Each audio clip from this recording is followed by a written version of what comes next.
Okay, so let's get this party started. Hopefully everybody got the memos last week. I saw that a few people logged on a little bit, everyone was still logging in even though we didn't have live classes. I was around and there's a couple people that I haven't responded back to on emails that I apologize. I need to get back to some people on some of the comb filtering stuff. But last week, again, we didn't meet live, obviously, but we did post the lectures. So the lectures were posted, and those ones were crazy important. So if you did not watch those because we didn't meet live, please watch those. I didn't look at the analytics or anything to see if anybody's actually watched them yet, but those ones are, the reverb stuff is super duper important because that is a big part of what acoustics is. And just having a firm kind of understanding about reverb in general is just a big deal. So hopefully you spend some time and actually get back and watch those lectures. Cause yeah, those things are crazy important. And now what we're moving on to this week is, or I guess before we move on though, any questions or comments or anything about reverb stuff? No, Jared, you'd mentioned the plugin, but is there anybody else? All right, cool.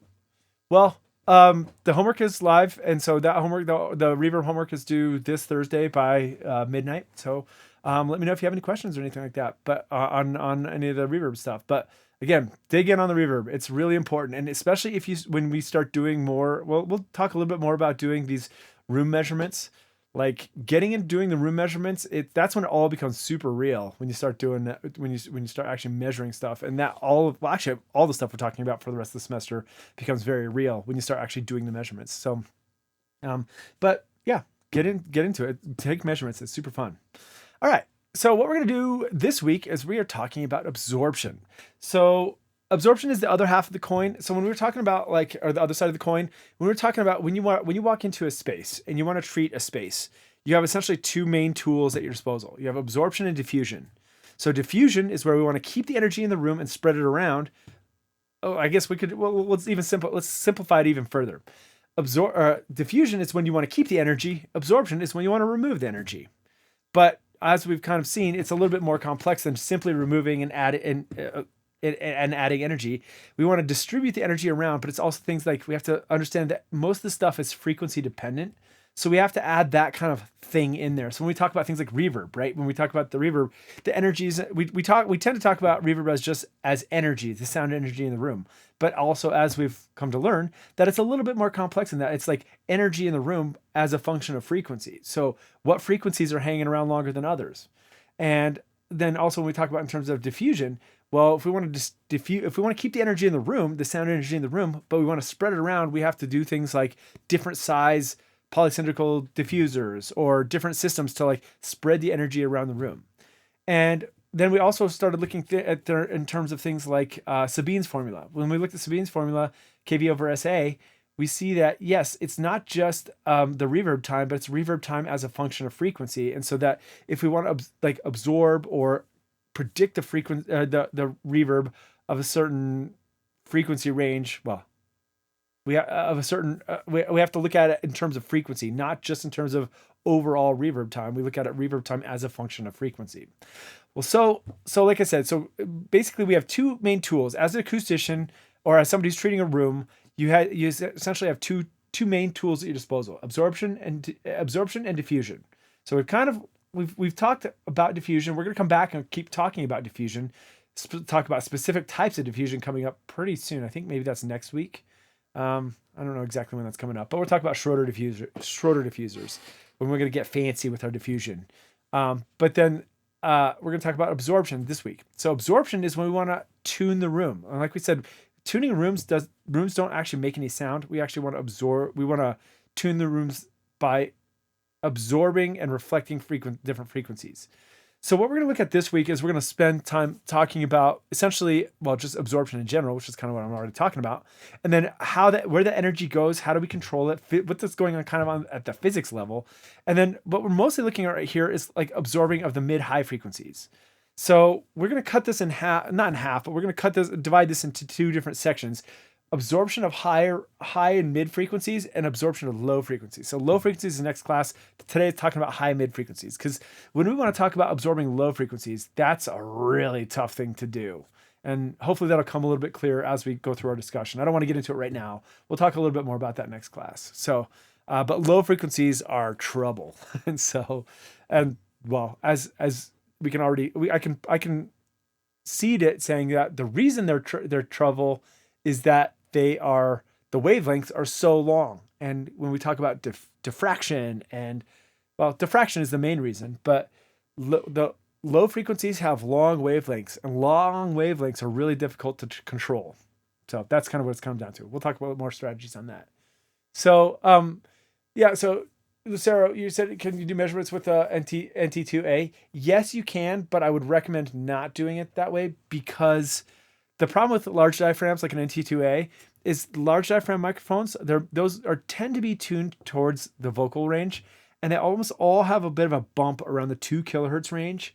And that 2 kilohertz range, as we've noticed with our like Fletcher-Munson curve and our equal loudness contours, is that we're most sensitive in that range. And we kind of tend to tune our large diaphragm microphones to have a bit of a bump in that region right there. And that we could call it like a presence bump. And because that's what's going to make it more articulate. So it makes the vocals easier to understand, and it makes them stand out a little bit more in a mix. So the problem with that is that, so while we like that, it's great for vocals. For measurements, it's going to have a little bit of a pronounced bump there. If you were able to find a curve, like a curve that basically can compensate for that, then you could use something like that. The other problem with the NT2A is that it's cardioid only, and generally speaking, you want an omnidirectional microphone because you want to pick up the energy around the room all over in every direction. That's going to give you a much better acoustic picture than if you were looking at a cardioid, which, if you imagine, it's like a camera, right? It's like a camera looking in one direction. And so we want to look at the entire room, not necessarily one. That said, go for it. At least try it. Go do some sweeps. There's nothing wrong with actually doing it. It's just, I would say I would be a little bit more wary of the results, but it's fantastic practice to go through and actually set up the microphone, run it through the whole system, and come out the speakers and go, okay, I understand the signal flow for the whole thing. So I would use that absolutely as a measurement system to try it out. But I'd be a little bit wary. I mean, you can look at the results, but I would say look at the results with a grain of salt, or like with caution. But by all means, go in and try it. Take a whack at it. I think it'd be pretty sweet. Cool. Yeah, so you can certainly use that for convolution reverbs. Yeah, you can certainly use that if you want to use the convolution reverb from the Max for Live stuff in Ableton. Has that impulse capture tool, and that certainly can work for something like that. Good question. All right. Yeah, keep them coming though. This is awesome. Like, you get the gears turning. You guys are thinking about like, how do I apply this stuff? Because yeah, I mentioned the convolution reverb is super fun. Once you start getting convolution like stuff, you get hooked on it. It's pretty stinking cool. Okay, let's just talk about absorption in general. So, like I said, absorption and diffusion are the two main tools we have for treating rooms and spaces. Yep. This is basically what I'd mentioned all this stuff just a minute ago. So basically, both methods are frequency dependent, and that's really important. That's the deeper understanding here, is that everything is frequency dependent. So, and this yields what we call the timbre, the quality of the sound of the room. What does it actually sound like? So, because a room doesn't make sound, it just affects the sounds that are in a room. So this is just a kind of a conceptual thing. I'm not going to spend a lot of time talking about this, but for me, this is one of those aha breakthrough moments. I was like, I spend a lot of time. I'm not a physicist, but I understand physics pretty well. And when we talk about, we kind of mentioned this actually even at the very beginning of the semester when we talk about like the pendulums, we talk about this thing what we call like potential and kinetic energy. And so we can think about potential energy as stored energy and kinetic energy as energy in motion. Those are the kind of two ways, like, kind of to paraphrase it, to think about it. So kinetic, so when we talk about this in terms of sound, kinetic is when air is in motion, so high particle velocity. And potential energy is when air is compressed. So when we talk about like absorbing sound, so okay, well, let's just take a step back. I'm gonna say, okay, so sound is energy. So we know that as an energy, and it can show up as essentially two forms of energy. It can show up as potential energy, or it can show up as kinetic energy. And the way we attack it, the way we want to absorb the energy, we have to think about physically what's happening there. So for us to sit there and go, okay, I just want to throw up some acoustic foam that's cool. That's all well and fine. And we all know that intuitively. If I put up soft materials, it's going to absorb the sound.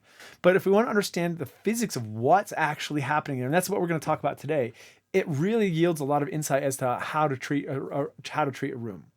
So it says kinetic energy is when sound air is in motion or high particle velocity. So that's, remember when we were watching the particles moving back and forth. So sound is traveling through a medium, it displaces it. It goes back and forth. The energy passes through it, but the particles, they wiggle back and forth, but overall they stay in the same spot. And so when they're highly moving, when they're moving back and forth, that means that's high kinetic energy. They're in motion right there. And so usually we're going to use porous materials to absorb the kinetic energy at mid-high frequencies. And that's the important thing to really lock onto there. So what I'm going to do is if I have an air molecule that's moving back and forth, and I'm exaggerating, of course, right now, moving an air molecule moving back and forth, what I want to do is by adding a porous material, it's going to force that molecule to actually turn a lot of different directions and creates a lot of friction. And so by creating friction allows us to absorb that kinetic energy. So we'll see a lot of examples of that coming up here, but that's just, I'm kind of getting ahead of myself here, but that's what we're looking at here. So potential energy is where it's compressed or rarefied from equilibrium. So it's like if at a wall. So at a wall, the air squishes up and it pushes away. So it squishes the energy away and pulls it apart. But the energy if we look at the air molecules right against the wall, they're not moving very much because the wall isn't moving. And so therefore, what ends up happening is it squishes up there and creates compressed air. So it compresses and rarefies, which we call potential energy. That's low frequency stuff. And that's what we're going to look at in next class is how do I absorb potential energy? And it turns out it's a lot harder than you think. So we'll look at that later though. So let's talk about this. So what we call dissipation of energy. So, and I've used that term last class too, or last week, we were talking about reverb. So when the energy is, dissipation means the removal of, or like it goes away. So when it's like, so there's a catch though. So when we say dissipation of energy, so the energy is dissipating, meaning it's going away, but it's actually not going away. There's the first law of thermodynamics, which is we call the conservation of energy, where it says energy can neither be created or destroyed. Energy can only be transferred or changed from one form to another. So when we say sound is an energy in a room, what we're saying there is that it's definitely energy. But as that energy dissipates, we're like, well, wait a minute, where's that energy going? If energy can't be created or destroyed, it's going somewhere else. So like we said, it's a very weak form of energy, but it's still energy, yet it seems to vanish. Well, where does that energy go? Anybody got an idea? Where does sound energy go?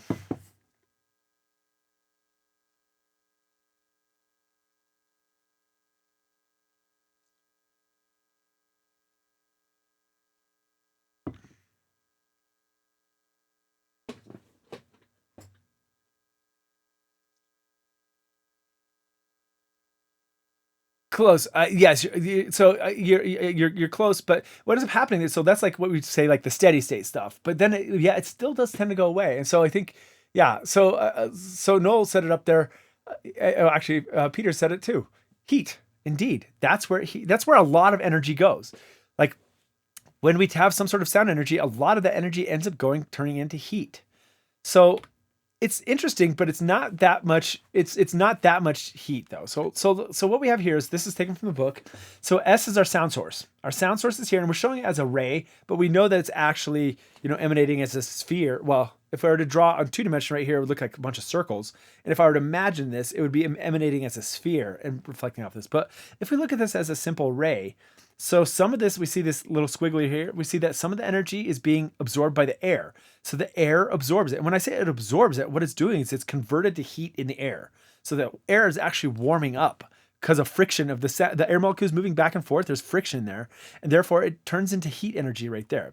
And then it goes into what we have here is we have like a hard surface right here. Like we'll call this concrete block, and we'll call this like, I don't know, some sort of fabric or something like that. Some maybe call this acoustic foam right here on here. So these are just cutaways right here. So as it comes down here, some of it's going to hear and some of it's going to get reflected. So this one right here, A, is a reflection, but we can see as it's reflected, so some of the energy stays in the room. Some of it's going to pass into it, and actually we see it turn down. So because the refraction, it's going to go down a little bit. And this one, F right here, is going to get a lot of friction right here. That's because it's going through like a thing right here. And then it's going to reflect off of here. And actually the reflected energy is also going to get, some of the energy is going to get absorbed. Some of it's actually going to get all the way through and pass out. And that's what we're going to get reflected here. So this is reflecting off the surface of it here. This one, B, is getting reflected off the back wall right here. And then we even go through into this like harder surface right here. It's refracted even further down. Some of the energy is absorbed into this wall. Some of it's reflected, and then the reflected energy is getting absorbed, and then the reflected energy here is getting absorbed, and then it's getting all the way out into C right here. So A, B, and C are what's the reflected energy. Then all of these right here, F, G, I, and J, are all getting absorbed in these two different wall structures, and then some of it's actually going to what we call transmit. So this D right here is the transmitted. So the energy passed through and it went through out to the other side of the wall and kept on going, and we'll never see it. So that means that, and then of course some of the air is going to absorb that one right here. So this is a pretty complex model, and we could figure out how much of the energy is being absorbed by all these EFs and all this, and that basically is going to allow it to, well, this is what's left is this A, B, and C right here, and actually D, but if we're inside this room, we don't care about D. So we see that all this energy is getting absorbed and dissipated. So we call that dissipating. It's getting absorbed and turned into heat. And of course, it's a really small amount of heat. We could have everybody screaming at the top of your lungs. If you're blasting your speakers all day, it's not like your walls are going to warm up. I mean, technically they are in a physics level, but on a human perception level, it's not. I mean, the amount of energy, it's something like, I can't remember. This is just a rule of thumb, but it takes like a stadium of people screaming at the top of their lungs. If you were to concentrate an entire stadium of people, taking all that energy of voice and focusing it into one cup of water, it would take something like, I don't know, like a week for it to warm up or something like that. So sound energy is a really weak form of energy, which is also a testament to how sensitive our ears are. Because to us, you're like, ooh, that's loud. Like, well, no, actually, that's a really small form of energy. That's because, again, the magic of our hearing system is so sensitive that we're able to perceive these small variations in vibrating air molecules that we're able to turn what we call sound. Pretty cool stuff. So, okay, but the bottom line is here, where does the energy go? It turns into heat, and some of it's transmitted, but some of the energy is reflected, absorbed, and hit it. So we see this term transduction. So you'll hear me use that term coming up, well, even today quite a bit. Transduction. So to transduce, it means to transfer energy from one form to another. So I transduce acoustic energy into thermal energy. So the other one we can do is like when we talk about transducers, right? What's a transducer? Well, like we talk about a microphone. A microphone is a transducer because it takes acoustic energy and turns it into electrical energy. Or we could talk about speakers as being transducers. So speakers take electrical energy and turn it into acoustic energy. So we see that there's these different ways. So there's all sorts of like transduction. There's all sorts of stuff. If you want to take something like a power plant is a transducer because they're taking chemical energy and they're turning it into electrical energy. Your body is a transducer. You're doing the same thing. You're taking chemical energy as a form of food, and you're transducing that into, well, you're turning it into like other form of chemical energy. Then you're turning that into, but then your muscles take that chemical energy and turning it into a kinetic energy. So I guess you could say that's turning a potential energy into kinetic energy.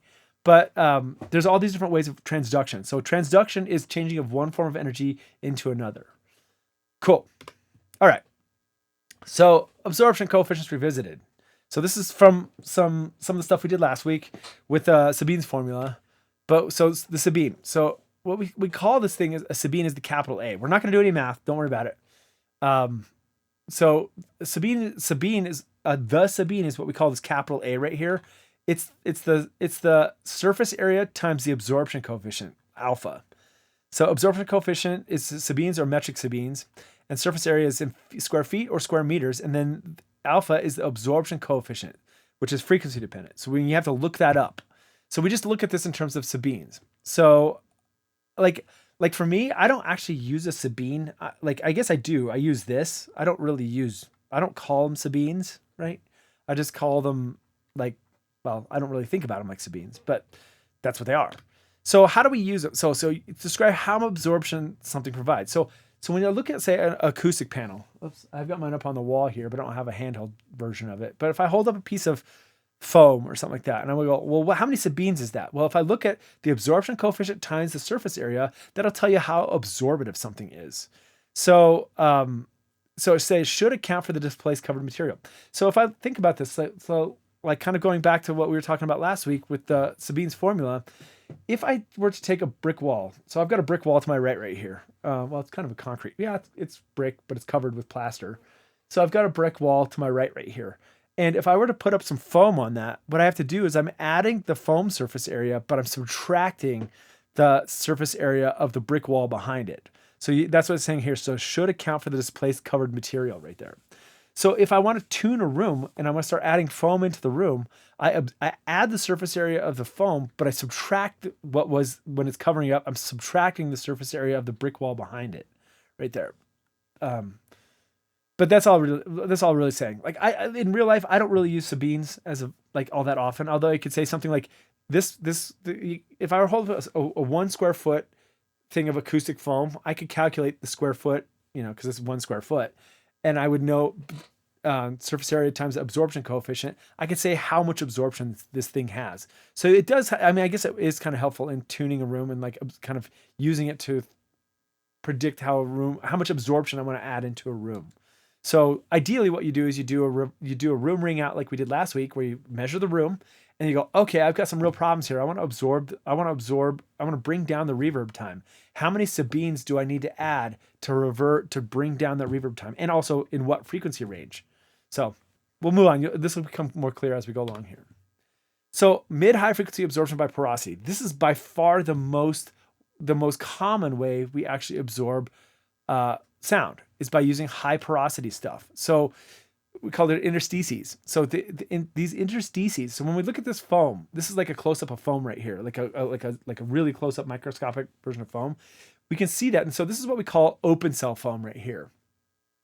But what we have here is these channels. So if we have sound running through here, we don't want to be able to sound run through in a straight line. Like by adding all of these different like surfaces, a lot of different surface area there with a lot of different pores in it, it's going to force the air. It's basically the air is going to create friction. And so it's going to force the air to create a lot of friction, and therefore it's going to absorb a lot of this stuff, absorb a lot of that kinetic energy. So as the air is the vibrating molecules here are trying to not pass through it, because the energy is what's passing through it. Remember, it's not like wind. It's like the air molecules are vibrating back and forth, but the air molecules that are vibrating back and forth inside of this medium right here, they have a lot of friction to it. So as the sound wave it hits this thing, it's going to like all these air molecules in there are going to like set into motion, but because of this friction, it's going to slow them down, and therefore it's going to turn that into that friction. Friction means kinetic energy into heat.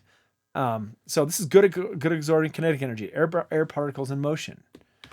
So let's take a look at some of these materials. So fiberglass insulation. So this comes up a lot. So people I get this question a lot when people are like, okay, I want to tune my room. So maybe it's your home studio, maybe it's your band practice space, maybe it's a home theater or a critical listening room, like an audiophile room, like a listening room. Maybe it's a restaurant that's really loud, or a brewery that's really loud. And you're like, I want to deaden the sound out of here. How do I do it? So that's usually the first question is people are like, how do I make it like less echoey, right? That's the word that everyone uses. So what you do is you say, okay, well, these are kind of what I have to work with here. Fiberglass insulation, cotton insulation, carpet, fabric, sort of. We'll look at some fabric examples here. Open cell foam, not closed, and coarse concrete block. You're like, wait, what? We talked about that a little bit last week. The reason coarse concrete block works is because it's very porous, and because the air can actually penetrate through the concrete block and creates a lot of friction that actually absorbs. Concrete block absorbs. Cinder block was just what I'm saying here. Cinder block absorbs a lot of sound, surprisingly. Here, this is important right here. Open cell foam. So there's two kinds of foams out there. Two main ones. Open cell and closed cell foam. And it's really important that you use I just said it wrong. Exactly wrong. It's really important that you use open cell foam. And the reason is because you want the air to be able to, the pushing and pulling of air to pass through and penetrate into the surface.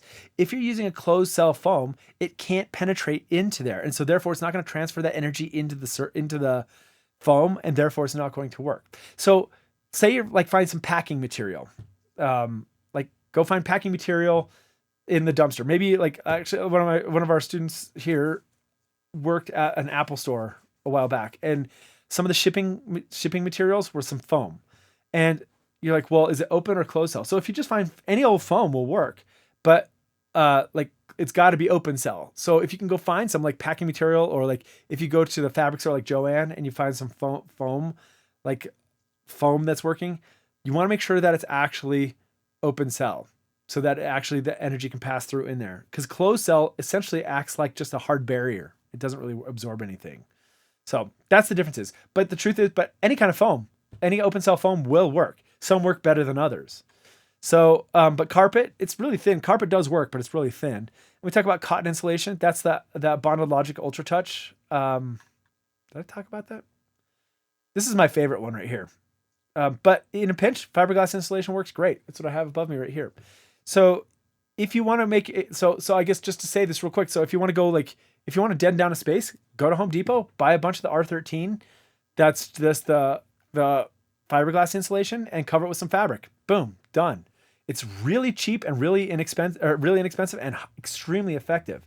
It's itchy, so you don't want to use. You want to cover it up, but and you want, when you cover it up, you want to use some sort of fabric that's going to be very porous. You can buy fancy acoustically transparent fabric. It's really expensive though. But if you're working in commercial spaces, you need to use fire code, because like putting fabric on walls is kind of a dicey. You can do it at home, but if you're doing it like in commercial spaces, you have to use fire code specific fabrics, and even more expensive are acoustic fire code fabrics, which is crazy expensive stuff. But it is what it is.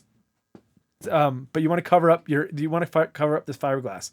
So, and if you want to get fancy, you can make a hard wooden frame, which I don't know, maybe I'll show later. I don't have time for it today, but like, this is what I did this for years, and I still do it. I just make wooden frames, and I stick fiberglass insulation in it, and I cover it with fabric. But I've some ways to make it super, super, super, super cheap. Like I can make a 4 foot by 8 foot fiberglass absorber for like $15. I think it's like usually what it comes out to be. So, well, maybe a little bit, maybe $20, maybe $25, but that's a big absorber for like $25 compared to what you're going to pay for if you buy like Orlex, which is crazy expensive. And I can make my stuff look custom and cool and pretty and stained and all that kind of stuff. So cotton insulation is what I switch to these days. I don't know if maybe I'll talk about it at the end of class today if I have time. That kind of this is my favorite stuff. This stuff is badass. And then carpet and fabric. So we'll talk about these other ones right here. So, but the important thing here is it needs to be packed tight enough to create friction, but loose enough to energy can penetrate into it. That's the important thing here. So if you have something that's packed, so a porous material that's packed very tightly, then it's going to act as a reflective surface. If I have packed too loose, it's not going to act as a friction. It's having a friction. So it's kind of a balancing act right there. And you have to kind of like, I won't say it's a judgment, but we can kind of, there's an intuition with this, that if it's hard to the touch, it's not going to absorb sound very good. If it's super tight, like, I'm sorry, it's super squishy. Like if it has like no fluff, it's like cotton. Well, like if I can squish it to nothing, that means it's not going to have enough friction. So we want to have kind of a balance in between the two of those things right there. Cool. Yeah. What do you got?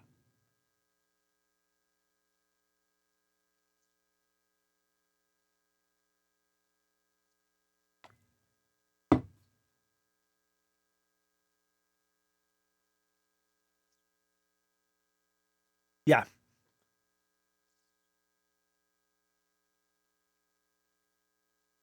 I do think that's pretty good. Like, so just to reiterate, because your voice isn't recorded on the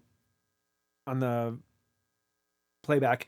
The question was, or like, is using stacked towels basically built out inside of a frame a good absorber? And yes, as long as those towels are pretty porous. If you're getting something that's like a super tight towel, it's gonna that's I mean, a bunch of stacked towels on top of each other, they're gonna be pretty dense. So like I would be a little concerned about that, but I do think that it's going to be a good absorber for sure. So I do think that, yeah, you're finding just towels, like beach towels. Is that what you're talking about?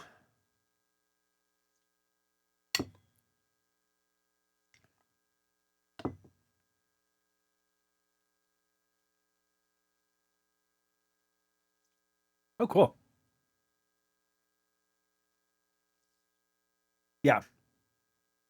Yeah, I think that's it's good. I mean, those must weigh pretty weigh quite a bit, right? I mean, if you're doing like how thick is it? How thick is that?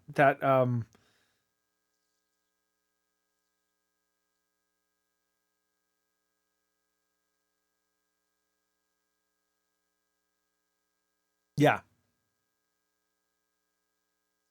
it's cool. So the way to make them way more effective is if you wanted to make your frames like super deep and putting space between the towels, that would make them way more effective at lower frequencies, which we're actually going to talk about here coming up in a couple minutes here. But yes, that's good. I mean, anything's better than nothing. But yes, and also like it'd be interesting to see, because those are a little unpredictable because I don't know what the absorption coefficients of something like that would be, so it's a little harder to predict. But yeah, I mean, anything like that's going to be pretty good. Sorry, I would say, yeah, that's great. So, oh yeah, so looking back right here. So, okay. Um, yeah. So lava rock, actually, that's pretty interesting. Lava rock would actually be pretty cool. So denim. So Noel, you're saying like you said denim question mark? Yes. So denim, those, well, here, I'm just going to pull it up because I think this, let me go to this. This is, I don't know if I have a tip on, I think maybe I might have shown this later, but, uh,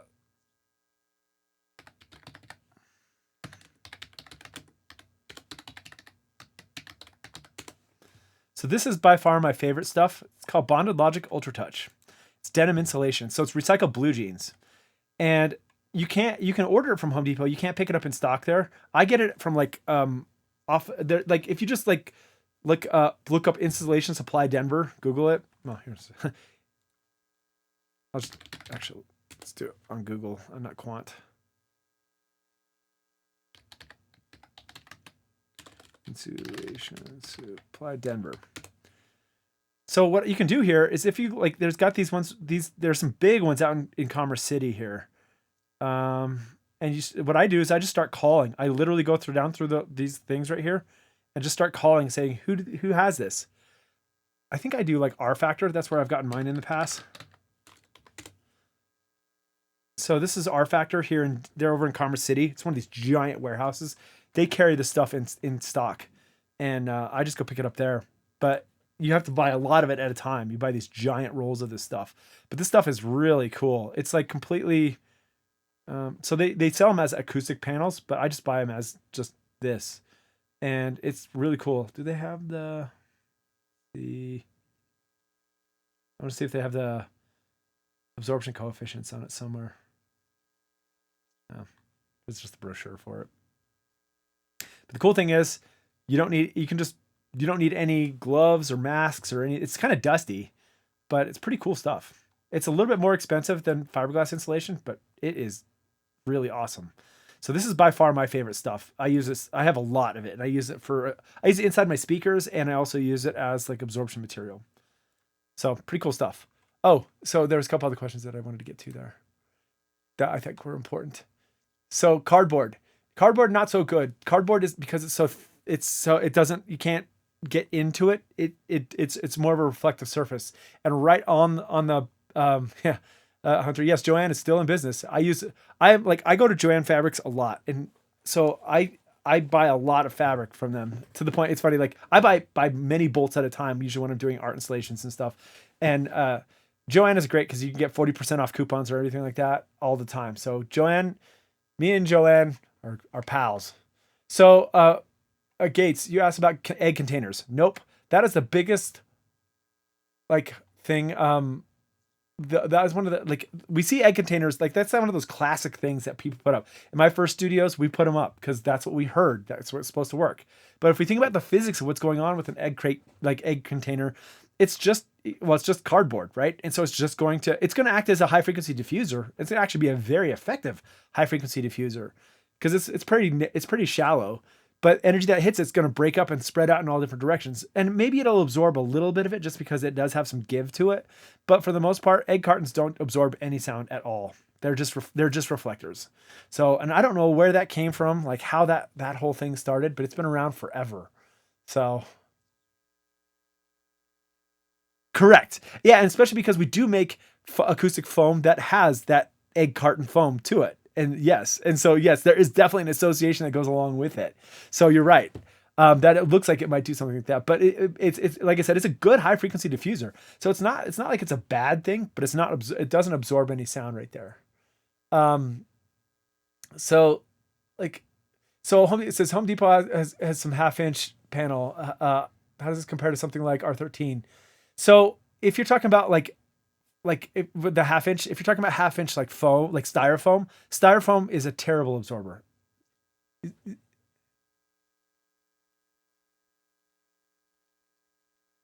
Oh, I know what you're talking about. Yes, they're called sound. They're called sounds. It's that fibery stuff. Yes. So no, it does kind of work, but what that's meant to do is actually it's a kinetic absorber. Or sorry, it's so what you do is you put that up and then you put your drywall on top of that. And what it does is when the drywall sets into motion, it acts as a spring, as an absorber against the drywall. So it's not necessarily a porous absorber. It's a kinetic energy. It's a vibrational absorber, not a porous absorber. So because I do know what you're talking. And in fact, I use it. I've used that stuff a lot. And we'll talk about that coming up when we start talking about wall construction for studios. But yes, they do have that. It's not bad, but it's not necessarily meant to be a great absorber. On the other hand, like acoustic panels from Home Depot, those like the drop ceiling tiles, those are meant to be very absorbent, and they actually do a pretty stinking good job. So if you're in a pinch, I've seen these done at voiceover booths before, where people will just go buy like the suspended ceiling tiles, and they're only like $3 or $4 a piece or something like that. You can buy suspended ceiling acoustic tiles, and you can just mount those on the wall and they work. The thing is, they're white, and if you paint them, then you kill off all that porosity, and then they become reflectors. So you have to use them as the way they are. You cannot paint them, and they don't really work very well for something like that. So furry walls, stroke the furry walls, yeah. So the Jeffrey walls. So okay, let's see. Yeah. So cardboard. So Noel, you're asking if you cut cardboard into strips, so that faces the outward. Yeah. So if you were to stack it and face it outward, that might work. Yeah. So the corrugation. So as the corrugation is exposed, it would probably work. Actually, that'd be kind of a neat idea. So you could create something like that. I don't know. I haven't tried it, but I'm sure people have done it. But that probably would work in that regard a little bit. It kind of concerns me because the corrugation is still linear. It's still straight. It doesn't like bend and turn. So you're trying to create friction. And granted, a lot of surface area and the corrugation in there, the holes of the corrugation will create friction. So it will absorb, but it's not going to be probably as good as say something like a foam where it has a lot of different turns it around there. So cool. I like how everyone's thinking. This is great. So, yeah. So the other one, so you'll see sometimes like the underlayment for carpet. That's another one that's super duper cheap.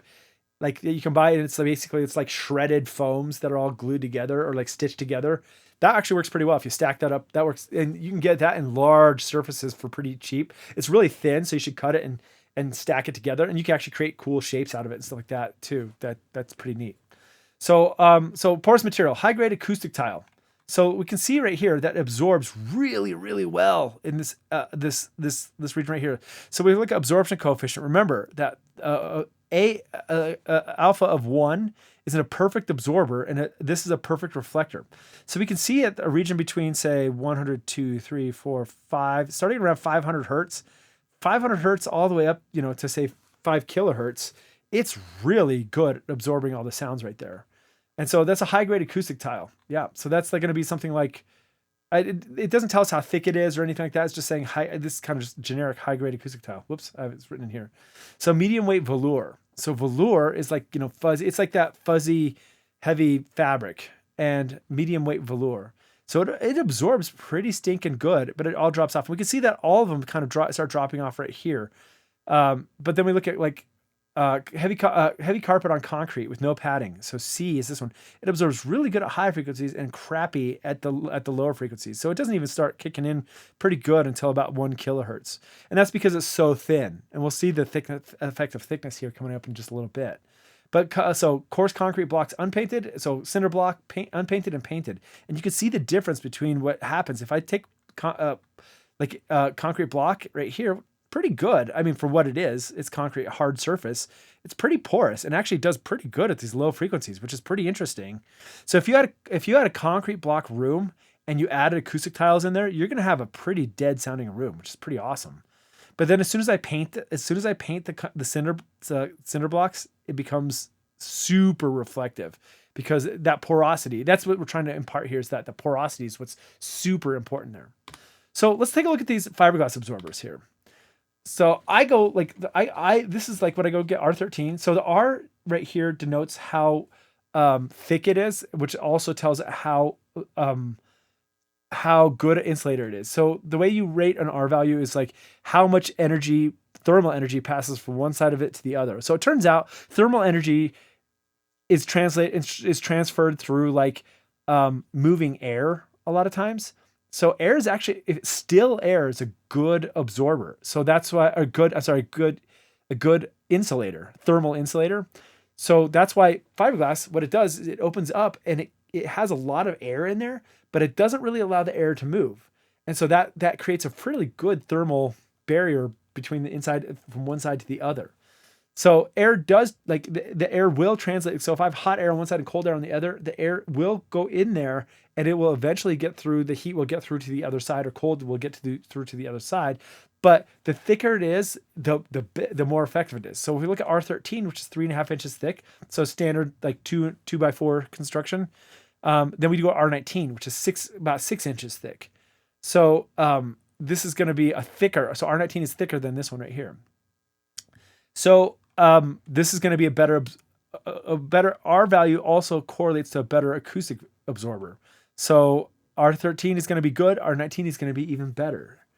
So density is about 1 pound per cubic foot. So usually comes with craft paper on one side. So it's paper backed, and that's so you can actually hang it up.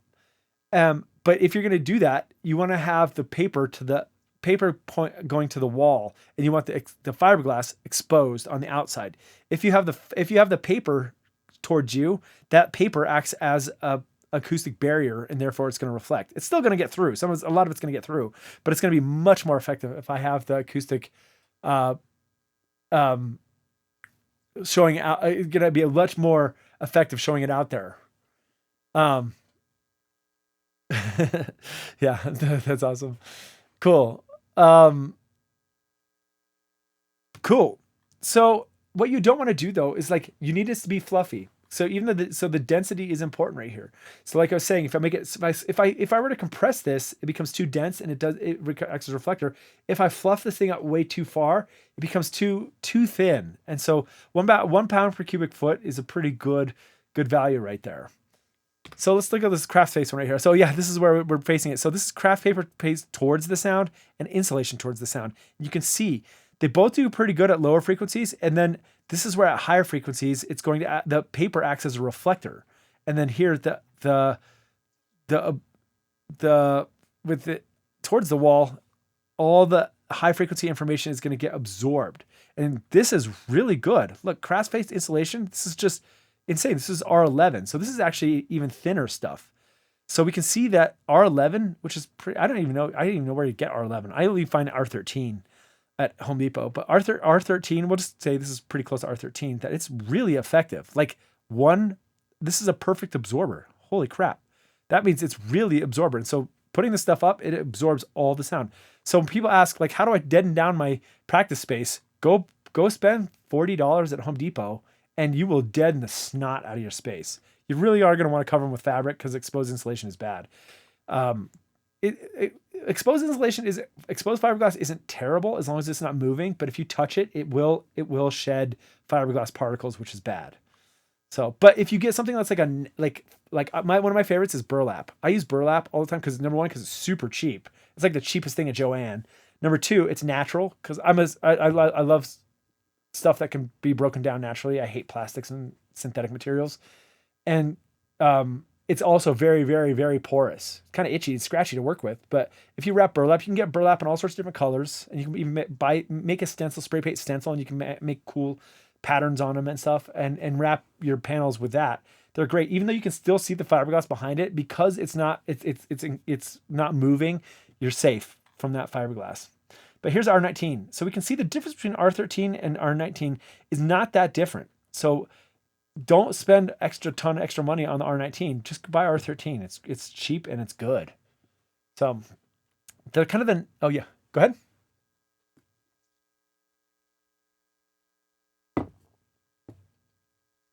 So like that's what I'm saying. So burlap, that's my favorite. Burlap is super, like you can go. So if you want to, you go to Joann, take your 40% off coupon, go to Joann and find out where there's in clearance, and anything will work. But you're trying to find stuff that's going to be the most porous. So like if you can visually see through it, or if you can, if it's a thin weave, like a loose weave, that's what you're looking for, so that the air can penetrate through that fabric. If you get something like a tight like canvas or something like that, it's going to act very reflective.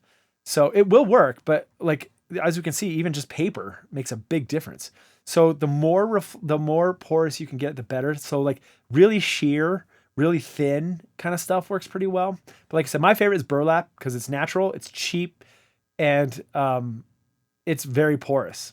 That's why I like it. But it like if you like, I use black burlap, and if there's any sun in that room, it'll totally bleach it out. So you have to like be careful about that. And also burlap is a major fire hazard. So if you have burlap in your room, keep it away from like electrical stuff, and also don't have open flames in the room. And so you do have to be kind of careful with burlap. But that's my favorite. But I use like, go find some crazy ass, super like cosplay fabric that looks kind of cool and shimmery in your space. Go for it. It's cool. It's pretty neat. Cool. Yeah. So speaking of that though, I mean, seriously, if you're in Joann, go look at the cosplay section. It's amazing. The fabrics they have there are awesome. They have like so many like metallics and sequins, and I mean, just cool stuff. So, sequin fabric could be really cool. It's going to act kind of as like a high frequency diffuser, but also as an absorber. So the other one you'll see is glass fiber high density boards. The Owens, it's called 703. You'll see the stuff. This is what's used everywhere in studios. So it comes in 2 foot by 4 foot or 4 foot by 8 foot sections, and you can cut it down. So they call it, or John's Mammal 1000 or the Owens Corning. You'll hear people call it 703. It's called semi-rigid fiberglass. Basically, it's fiberglass, but then it's been impregnated with like a resin that makes it rigid. So they still have to move around, but it's like a rigid board here. So it's really expensive to buy this stuff, but you can buy it. It's hard to find. You have to order it, and it's pretty expensive. But this is how all the ones you see like in studios, this is how the pros do it. It's this stuff right here, and they cover it with a fancy fabric. But you can use any fabric, and you can use just like spray, like it's like 703, which is like, or not 703, but it's a spray adhesive. It's nasty, but it works pretty well. You can glue fabric to this stuff pretty easy. So this stuff is amazing.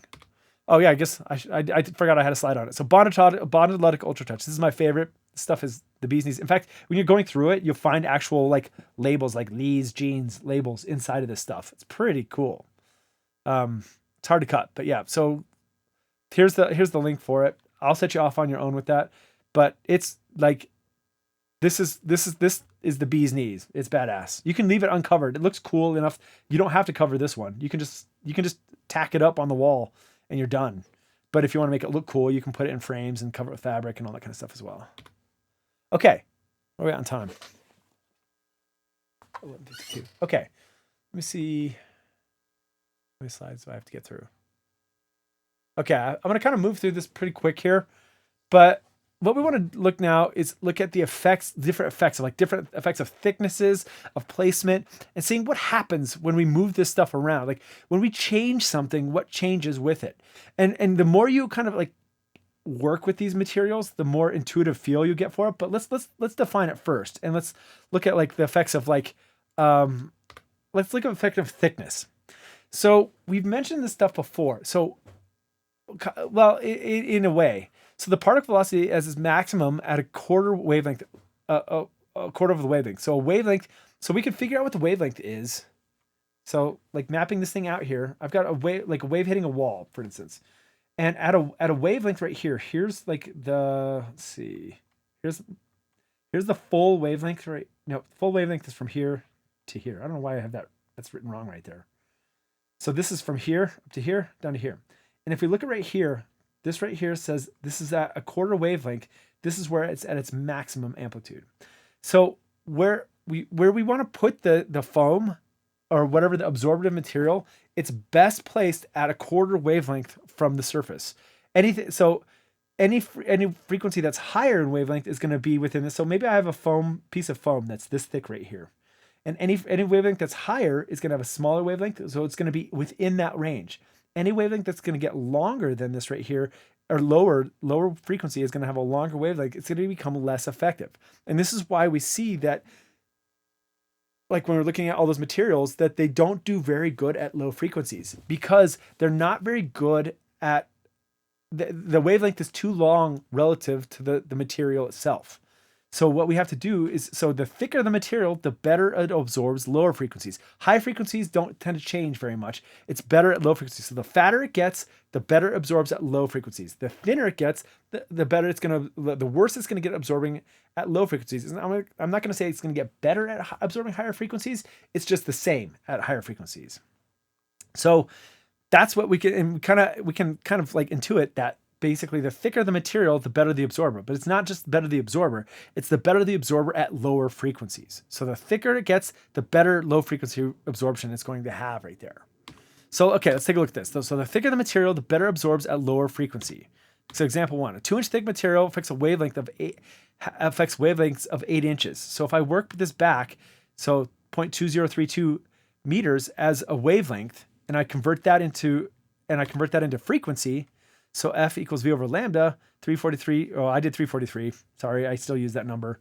Divided by 0.203. It's like at 1600 hertz and up, it's going to absorb. So 2-inch thick material absorbs really well at like 1600 hertz. I mean, it's like, it's not black or white. It's like it's a gradient, right? And so it's going to still absorb at lower frequencies. It's just going to get absorbed better. And then as we approach this frequency right here, it's going to absorb much, much better at this frequency and up as we get to there. So that's an example. So let's take another one here. So 4-inch thick material affects wavelengths of 16 inches, which is 0.4064 meter and shorter. And we can actually just intuit that. So it's 844 hertz. So we just, by doubling the thickness, we have the frequency range in which we're able to absorb these frequencies. So, and that kind of makes sense. But 4-inch thick foam is crazy expensive. Like if you go buy Orlex 4-inch, that is really expensive endeavor. But buying 4-inch insulation, that's not very expensive to do that. So we can see that buying something like R13, which is 3.5 inches-ish or so, it's going to absorb really well at 1000 hertz on up. It's still going to it's not going to absorb like, 200 hertz, 100 hertz. It's still going to absorb a little bit of that, but not great. So we can see that the effects of the thickness is there. So the thickness of the material. So here, exactly what we're saying right here. So here's the thickness of 1-inch thickness material. So it drops off quickly after, 1 kilohertz, starts really dropping off. And we can see that as we increase our thickness, we really increase our low frequency absorption capabilities down here. So this is taken straight from the book right there. And like I said, it's a gradient. It's not like 1000 hertz it absorbs and 999 hertz it reflects. No, it's like this. It's a gradual thing right there. Cool. So here's what we can do though. So pulling porous surfaces away from the wall is very effective at increasing the low frequency absorption. So we're able to create acoustic friction because it's increasing the V over the F frequency. Well, this is frequency. Frequency equals V over lambda effective distance. So it's way easier than super thick absorption materials. So one of the most effective ways to create better low frequency absorption material is I take 2-inch thick foam, for instance, and I stand it away from the wall 2 inches. Now I effectively have 4-inch thick absorption material, but it's only 2 inches thick with a 2-inch standoff. Cool. And that's a very common method for increasing the low frequency absorption without adding materials to this, because now it's absorbing those low frequencies and those higher frequencies in there. And it's very effective. So kind of what I was talking about before with Jared, when he's asking about the towel thing, like there, what I could do is if I put spacers between those towels, I can make that absorber this thick with space between those towels. And basically if I have all that space between those different towels, it's going to act as a 6-inch thick absorber instead of a 1-inch thick absorber. And it's going to be much better at those low frequency absorptions. And even to boot, if I stand those away from the wall, they're going to get even better at doing that. So that's one quick little trick. So that's one of the things that I did early on is I took 2-inch Orlex material foam, and I just spray adhesive it to 2 inch by 4 inch, sorry, 2 foot by 4 foot acoustic tiles. And then I just put a standoff on those that I stuck to the wall. And I had something that was effectively like a 5-inch thick absorber out of something that was, I bought as a 2-inch, as a 2-inch foam. I turned into a 5-inch absorber, and it worked really, really, really well. And I didn't have to stick it to the wall. So there's some pretty cool stuff. All right, cool. So effects of airspace behind the absorbent. So here's what we do is if I'm adding airspace absorbent here, so if I add 0, we can see so I have a 1-inch thick material. And if I add airspace behind it, you can see it dropping in these low frequencies right here. So it's getting much more effective. It's not, I won't say it's as effective as making it 3-inch thick material. So and effectively 4-inch thick material would be better, but this is a lot cheaper a way to do it. And when you're covering a lot of surface area, this is a much more cost-effective way of doing this sort of thing. So, yeah, because it gets expensive when you're doing like an auditorium or something like that. This gets expensive very quickly. So let's talk about the density. So if we talk about the density of, say, some fiberglass. So this is some fiberglass material that we have over here. So it turns out like when you're buying it for thermal reasons, the more dense it is, the more expensive it is. And because, well, you just have more material in there. So the more material I'm adding in there, the denser it's going to get, the more expensive it's going to get. So the inclination for us as acousticians is you're like, well, more expensive must be better, right? So, but the answer is nope, it doesn't. It turns out like it's like, if we look at this like right here, so 1.6 is about the density of standard R13 when it's fluffed out. It's about is along this line right here. And I don't know what thickness this is of material, but we could just say we'll just say it's R13. But as I go up in density right here, it doesn't really seem to change it very much. And in fact, if I get above 6, what I imagine is going to start happening is it's going to become so dense that it's going to start reflecting, and this absorption coefficient is going to go down over here. So you don't, so it's pretty good. So I can't remember what Owens Corning 703 is. I think that's at like, I think that's 6, maybe it's 3. But that's kind of what it's coming in as a density for one of those. So the cool thing is you don't need to, like, more isn't necessarily better. So because one idea is, okay, I could take some R13 that's like 3.5 inches thick. I could also take R19 and squish it into 3 inches because it's pretty squishy. So I could squish that up. And you're like, so intuition would be like, well, that's going to be a better absorber, but it turns out it's really not.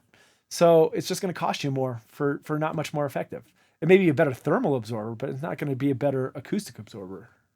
Not thermal absorber, thermal insulator, but worse. Better acoustic insulator, but say equivalent acoustic absorption. Yeah, I'll say it like that. Cool. All right. So that's not really all I had. Like, I guess I was able to get through the end of my slides pretty quick there. So, okay, so let's talk about how to do this. Like, let's go through some practical examples of. I'm not going to do any math, but I wish I had some pictures of it. Well, let's talk about how you actually construct the frame of these things. And I don't really have the means to do this super quick. Maybe I could do this. You want to watch? I'll do a little bit of let's do some live CAD work here. That's the easiest way I can do this quickly enough here. So say you're tasked with creating some acoustic panels. And if you want to see these, like I donated all my acoustic panels. So in my old studio, I donated all my acoustic panels to the school, and they're sitting in the Black Box Theater, Arts 278 right now. We're going to be putting those up soon. And so if you ever want to see how I actually built these things, you can. So I'm going to be using I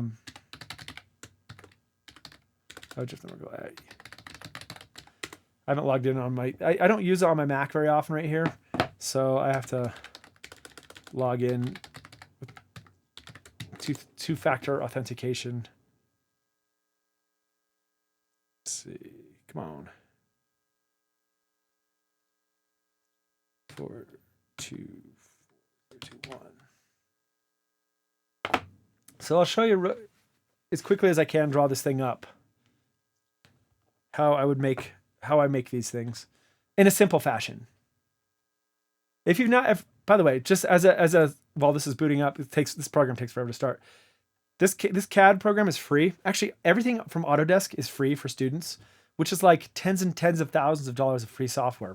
If you ever want to get into like any CAD stuff or anything, this will serve you well in many facets of life. If you want to get into like studio design, use Revit. Revit is amazing. Like this is how I do all my speaker design and stuff, but it's called Fusion 360. It's an amazing piece of software. It's totally free for students, but you can do like Maya, 3D Studio Max, like Autodesk, Inventor, like anything from Autodesk is free. Autodesk is insanely generous. What they want you to do is get hooked, of course, on their stuff, so that when you graduate, you have to use it. You have to pay for it. But if you, this one is a pretty inexpensive piece of software. So let's do this. I'm just gonna create.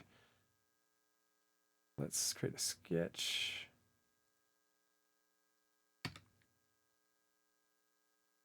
So what I'm going to do now is I'm going to create a 4 foot by 8 foot. Let's go 8 feet, 4 feet. Extrude this thing out.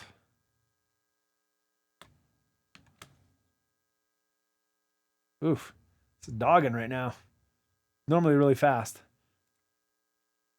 Let's make this go 3.5 inches. Let's draw a sketch on here.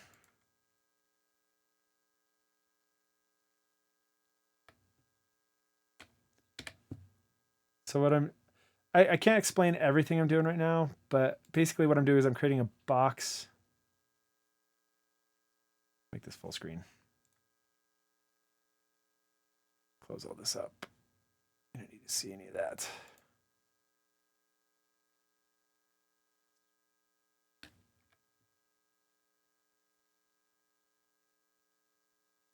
What I'll do is offset this by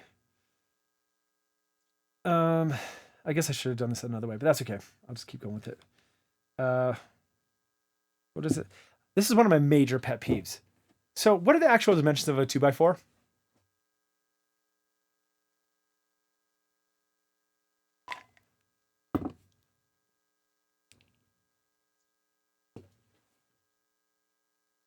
Exactly.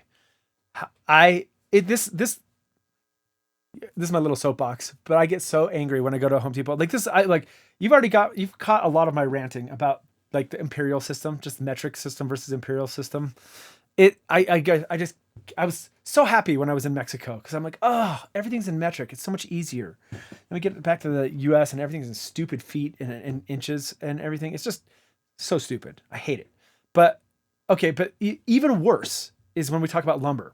So 2 feet by 2 inch, a 2 inch by 4 inch piece of lumber, you would imagine it to be 2 inches, like 2 inches by 4 inches, but no, it's 1.5 by 3.5. So it's actually a 1/2 inch, because in lumber we call what's called like rough cut and finish cut. I don't even know what the finish cut. Maybe we call it rough cut. I don't know what not rough cut is. I guess finish cut or something like that, where they actually finish the 2x4s and they shave off a 1/4 inch on each side of it. But how dumb is this that we have to go, okay, when we say 2x4, what we really mean is 1.5 by 3.5. And that just screws everything up. And so it just makes your math so much more complex when you're doing this stuff, especially when we're talking about fractions. Ugh, I hate it. I hate it. So let's go 2.5. So actually this is 1.5 inches. So somebody mentioned up there in the thing about 3D printer. Yes. So actually I'm just going to, oops, I did that wrong. You can actually hook this directly up to a 3D printer and it will print straight from here. Extrude this. Let's go.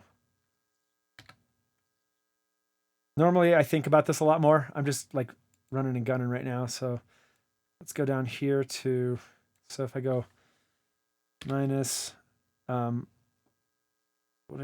did I make it? Let's go minus 3.5 inches. All the way through. Let's go 3.25.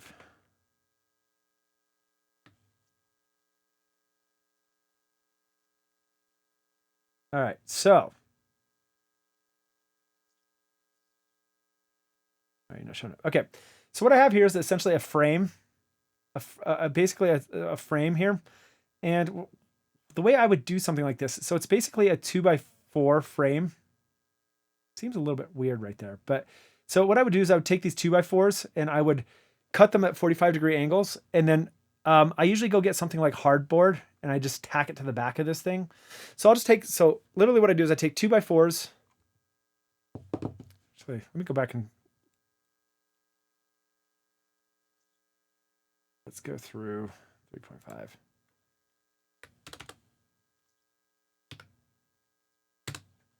Okay, so I always just basically make a 2x4 frame like this. And you can either straight cut these things. So if you have, so to do this, you could either just use a jigsaw, a circular saw, or a table saw. If you have, but miter saw is probably the easiest. If you have a miter saw, it'll allow you to do like cut these at 45-degree angles. So that would be how I would do it, with like a 45-degree angle. Because what I usually will do is then I also run on I have a table saw, so I'll run a strip. Let me see if I can do this. Sketch here. And let's do a projection here. Cancel. Let's project this. Okay, let's do an offset on this. I'm just going to eyeball it for right now. I don't have time to go into it more.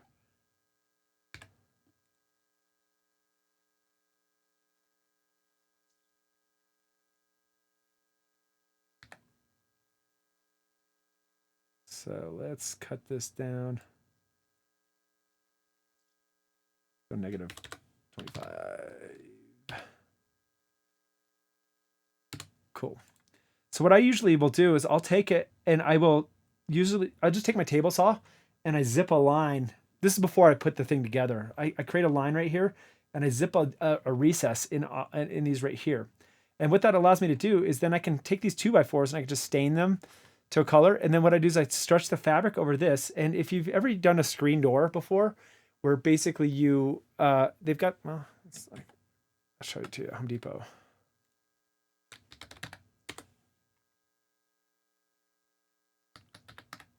I don't know what they're called. That's why I'm looking it up. Screen.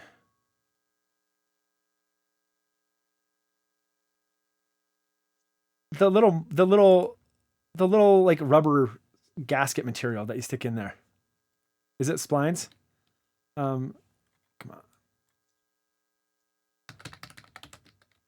Oh yeah, there it was. Good call.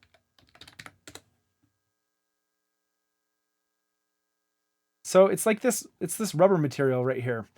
So if you've ever made screen doors before or anything like that, it's basically, screens usually have a metal frame with a little rivet, a little divot in it. And then you place the screen across it and then let's just click on it so you can see it. It's this material right here. And what you do is you take a tool. They show the tool down here. Well, here's one. This is like a tool right here. So I have a few of these tools right here. Spline roller.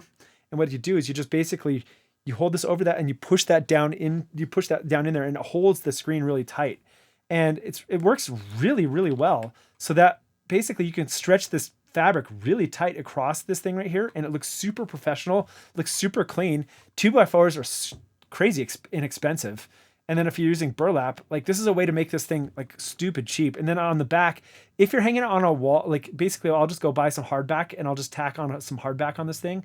Some really, really thin, lightweight material, or you could just go something like pegboard would work really well too, because pegboard allows sound to go through it and allows you to mount the thing because you're trying to keep this thing kind of lightweight. And then what I'll do is I'll just line this thing with R13 and then I just cover it with fabric and I put the spline material in there and take a screwdriver and you can tap it in there and get it super clean and super nice and it looks super professional and costs like $15. And you can stain the wood if you want to. Because what I find, and I've done this numerous times too, is when you wrap the fabric all the way around it, you have to wrap it like a present, like a package. You wrap it around one side and you wrap it around the other, and you have these folds, which works fine. You can staple or hot glue it from the backside, and that works just great as well. But it gets bulky and it gets hard to manage, especially if you're working with like a thick fabric or like me with burlap. Because when you fold it like a present and you get these kind of creases and stuff over the back, it gets kind of cumbersome. It doesn't sit against the wall very cleanly. And then to mount this against the wall, you just get like either angle brackets, or if you want to hang it, you can make hangers for the back of this thing. And you can make this in custom sizes. I'm doing 4 foot by 8 foot right now. What I've done actually on this one right here, I used to make these and I put 2x4s on the bottom with casters, and I can roll them around the studio. So I would make, and I made them so that they actually would mate with one another. So they would go face to face. So the legs were actually offset from one another, so that I could basically stick them together face to face and to turn them into diffusers in the room. If I'm doing drums and I didn't want to record, I want it to be very live, I put them face to face. And if I wanted to be very dead for vocals, we turn them up. And I had 8 of these, and I could make a vocal booth out of these things by rolling them around and have an 8 foot by 8 foot booth. And then I could actually put some across the top if I wanted to, like a fabric. I usually had absorption on the ceiling too. You can also just take these and put strings on these and attach them to the ceiling, or like cables, or I use turnbuckles. So like a turnbuckle is this thing right here.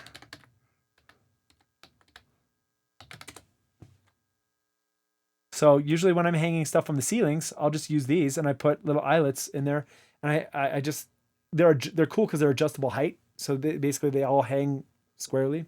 So you can hang them from the ceiling using these right here. And just like we were talking about before, by pulling them away from the ceiling, so they're not mounted directly to the ceiling, what I would usually do is put, what was it? Like, I made the backs out of pegboard so that the sound could pass through it, and it becomes more porous, and therefore it becomes a better absorber, and much better low frequency absorber.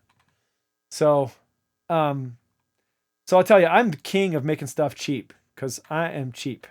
So talk to me about DIY acoustics. So there's a lot we can do here. All right, we got to stop here. So what I'll do is I'll try and come up, maybe I'll come up with some more plans. I'll try and dole out some plans on how to make these things, and maybe make a couple like videos on how to make like super cheap absorption products. But the cool thing is though, knowing what you know now, today was a powerful one. Knowing what you know now, and read the book and try to absorb that stuff. Absorb it in. Absorb that stuff in. It's really interesting how you, with a little bit of knowledge, you can make this stuff for crazy inexpensive, and you can make it look pretty too. So, and make it very effective. So if you make some nice acoustic panels, people are going to start coming asking you to start making them, and you start charging for these things. It's not, I won't say it's some math and some science, but it's more about fabrication and getting in with that. So anyway, my friends, I'm gonna stick around. I'm gonna kind of stop on the recording, but I'll stick around. We have